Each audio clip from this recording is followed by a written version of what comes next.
Good day to you, my lovely frugal friends. How are we all doing? If my cheeks are looking a little bit flushed, it's because I've just been out for a walk with the little Tinkerbell dog. She enjoys a good long walk, even though she's only got little legs.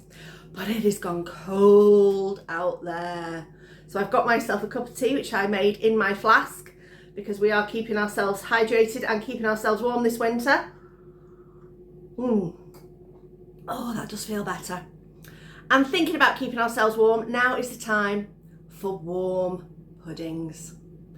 This is the time for the crumbles and the pies. And I found something in my freezer yesterday, and I was looking at it because I'd not labelled it. My bad.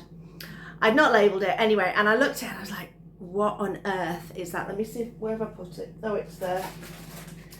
There we go. Sorry, a bit of a wobble there. It just looks like slime. And then I remembered it's rhubarb. So a little while ago, if you saw a video, I made gooseberry curd. And then I decided to follow the same recipe and make rhubarb curd. Turned out really nice. Didn't set up quite as well as the gooseberry curd, but it still tastes amazing. And basically, after I'd made it, I was left with the pulp of the rhubarb, and I'm like, well, I'm not throwing that away. That can be useful for something. So I'm gonna make a rhubarb cobbler. Never made a cobbler before in my life. Don't know how to make it. Looked up some recipes, so we're gonna give that a go. And because we've got our new air fryer, which can fit bigger tins in, we are going to attempt to air fry this. So let's see how this works. So this is the basic recipe that I kind of wrote down after having a look online. So flour, butter, sugar, BP's baking powder, egg and buttermilk. Now, butter-wise, I'm using I Can't Believe It's Not. That seems to work for me pretty well in the past with most other recipes that I've done. And they class the butter as a dry ingredient because you're going to rub the butter and the flour together kind of situation. Sugar, egg. If you have not got eggs, I do suggest using egg replacer. I do have egg replacer in my cupboard, and it's 1 teaspoon of egg replacer with 2 tablespoons of water, and I have had no issues using egg replacer. However, I did get a Too Good To Go box recently that had eggs in. I've tested the egg in water and it is absolutely fine. So it was still nice and fresh, so I'm going to use that egg.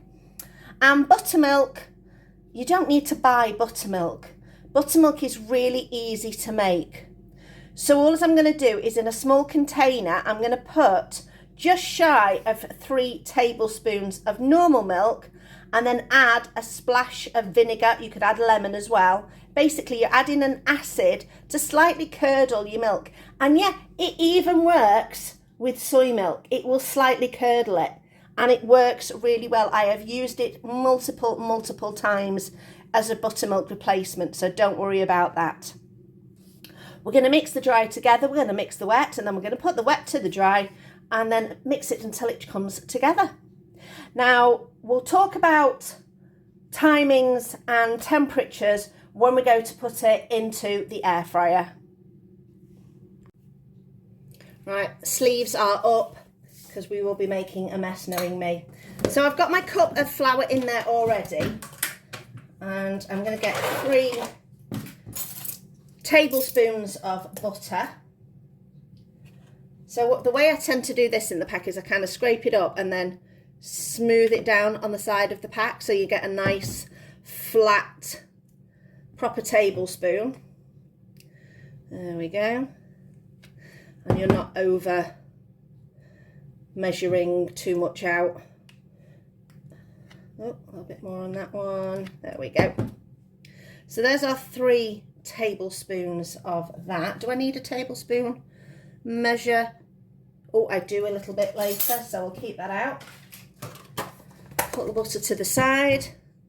And then 1/3 cup of sugar plus a tablespoon, so just a little bit extra. So there's my 1/3 cup. Now, because my tablespoon measure is a bit mucky, I'm just going to get my scoop and just pour on a tablespoon rather than get it all buttery in my sugar. There we go. And a teaspoon of baking powder. Oh, I didn't get that out, silly me. Baking soda, corn flour. Man, no! Oh no! Man down! That's going to need a wash now. Okie dokie. My baking cupboard is directly above where we are and everything just fell out. I think I might need to do a tidy. So anyway, there is a teaspoon of baking powder. So we're going to mix all that together. So we're going to get our hands in, give it a rub and give it a mix. I'll just show you. Now I've just dropped the spoons on the floor. It's really not going very well today. So that is my baking cupboard. Like I say, needs a little bit of a tidy. But we try our best to keep everything in there. Just makes life a lot easier. Right, let's get that spoon. Are we going to need... We are still going to need that spoon. So that spoon's going to have a bit of a wash. So give me a second. I'll just wash the spoons. Okay, I'm back. Spoons are washed. All good. Put the sugar out of the way. And that out of the way. Right. Let's get in. Actually, before we do that, I'm going to get our wet ingredients together. Because otherwise I'm going to have mucky hands and be messing around. So wet ingredients is our buttermilk and our egg. So egg in.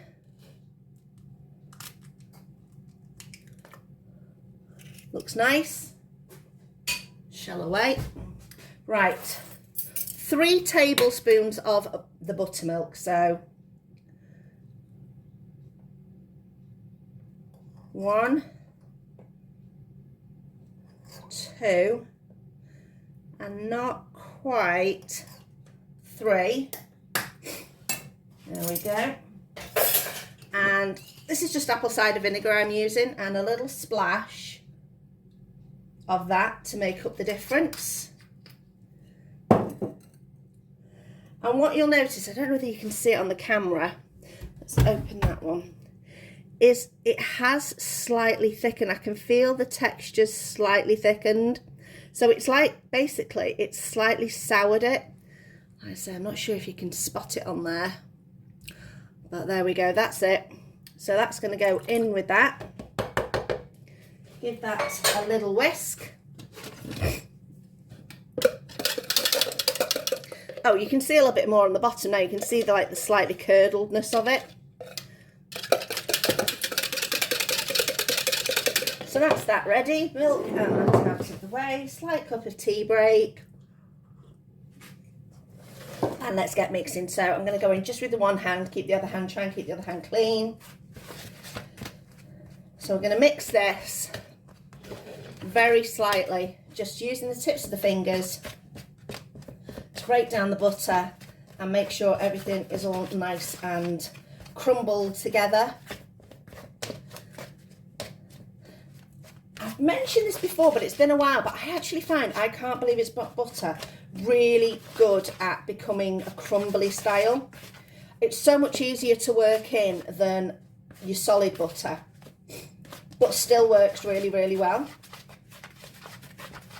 So there we go, we've got our nice crumb texture. I'm going to put in our liquid, and I'm just going to pour it around. There we go, and I'm still going to use my fingers just to lightly bring it together. Being very gentle, just tips of fingers. There we go. Now we're not making a pastry, so it doesn't need to be too firm together. Let's just give the fingers a bit of a scrape. There we go. Get back in. Make sure we're getting all the rest of that flour that we've got. There we go. Nearly there. Still quite sticky because it says drop onto your fruit. So it is going to still be quite a, not liquid, but quite, it's a bit like slime. The lovely slime that children may have. There we go. So it's all kind of come together, but it's still a little bit slimy. So get that scraped off my fingers. I'm going to use a spoon to drop all that on, not my fingers. So let's get all that off. Give our hands a bit of a wash. And then we'll go on to the next part. There's our rhubarb in our lovely enamel tin. I like hunting for these. These are one of my little things that I like. I don't really collect them, but I do have quite a few of them. So if I go in charity shops or places like that and I spot them for a decent price, I'm often tempted to buy them. They are nice though. And this fits perfectly in the air fryer, which is brilliant. So that's in there. Like, all of this is really, it looks like really well cooked down rhubarb. If you've not got rhubarb, use some apple, or you could possibly even use peaches or nectarine, that kind of cobbler, but it's not the right season. You could always use tinned. But anyway, we've got the rhubarb. So if you know, on this channel, it's all about using up what you've got and not wasting anything. So now cobbler on top. I'm just going to get spoonfuls and just drop little spoonfuls on top. I don't know whether we've maybe got more than we need for this tin. We shall see. I can imagine these will puff up a little bit. I'm thinking like dumplings, possibly. They will rise, especially as they've got baking powder in them. But this is, I'm sure this is going to be great with some custard.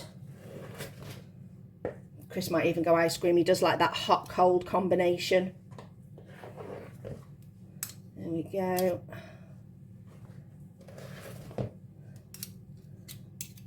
Well, you can't say we're not going to have enough topping.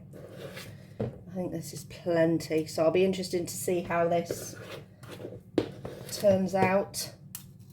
All right, I think we've got one last blob to go in that space, because we don't want to waste any of that mixture. There we go. Last blob. Now, because we're baking, I'm going to preheat the air fryer. If I'm just cooking chips or something like that in it, I wouldn't bother. So this is the air fryer I've got. It comes with some great functions. So turn on, it's got all the different bits and bobs: roast, dehydrate, bake, etc, etc. So what we're going to do is we are just going to put in a temperature. Now, the temperature that I've got is 200 fan, so that would be about 220 normal. So when you're using your air fryer, think about what a normal oven would use and reduce it by 20 degrees. So we're going to go for 200. So time temperature 200. Going to keep the preheat on. It says 20 to 25 minutes. You're meant to reduce it by 20%. So from what I've read on the internet, 2020 is the rule. So this is the rule I'm going by while I'm experimenting with this new air fryer. So 20 degrees lower and 20% less time. So 20 to 25 minutes. So 20% off that, 10% is 2, 20% is 4, so that would be 16 minutes. So I'm going to go for that and see how it works. I could then put on a little bit of it. It gives us a turn reminder. We're going to turn that off. So we're going to preheat because we're baking, and it doesn't take long at all to preheat this size container. So press start, does preheat, and then we'll pop it in once the preheat is finished. Right, I was out of the kitchen while it was beeping at me.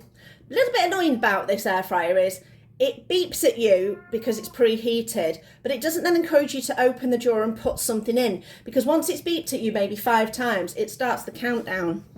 So that's going to go in there, because if you look there, we were into the countdown before I'd even started.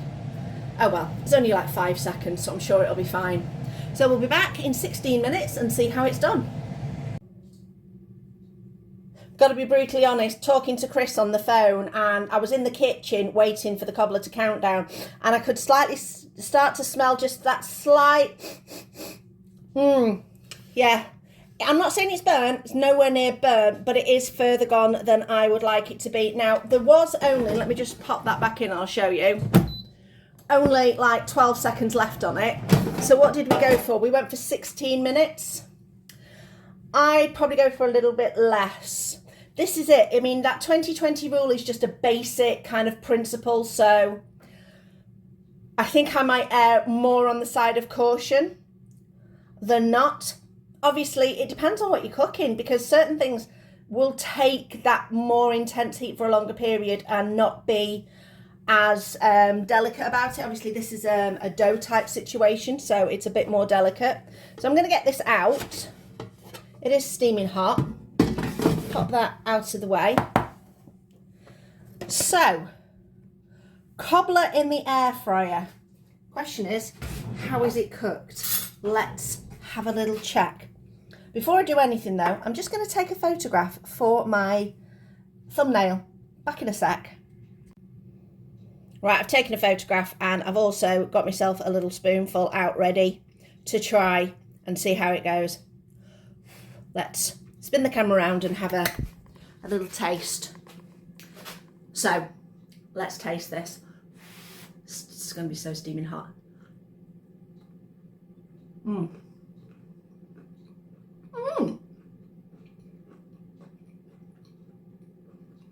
That's not too bad. Probably slightly crunchier on the outside than it would be normally, I would imagine. But for a first go in the air fryer, that's not too bad at all. I think as well, I think I'd knock the temperature down a little bit as well.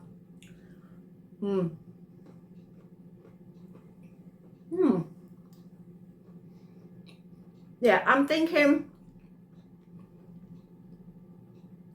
I'd go 185, push at 190 for 15 minutes, see how you get on, and then you can always add minutes afterwards. That's probably the easiest way to do it. But that's quite nice. I quite enjoyed that. So there we go. Use it up. Rhubarb made into a cobbler in the air fryer. Not bad for a first effort, I think. Let me know in the comments. Have you tried to do cobblers or baking in your air fryer? I'd love to know how you get on and how you work out the percentage drop in temperature and things like that. Or do you just stick to tried air fryer recipes that somebody else has already tried for you? Let me know in the comments below. Thanks for watching. I hope you enjoyed this video. Please do the liking and the subscribing, and I'll see you next time.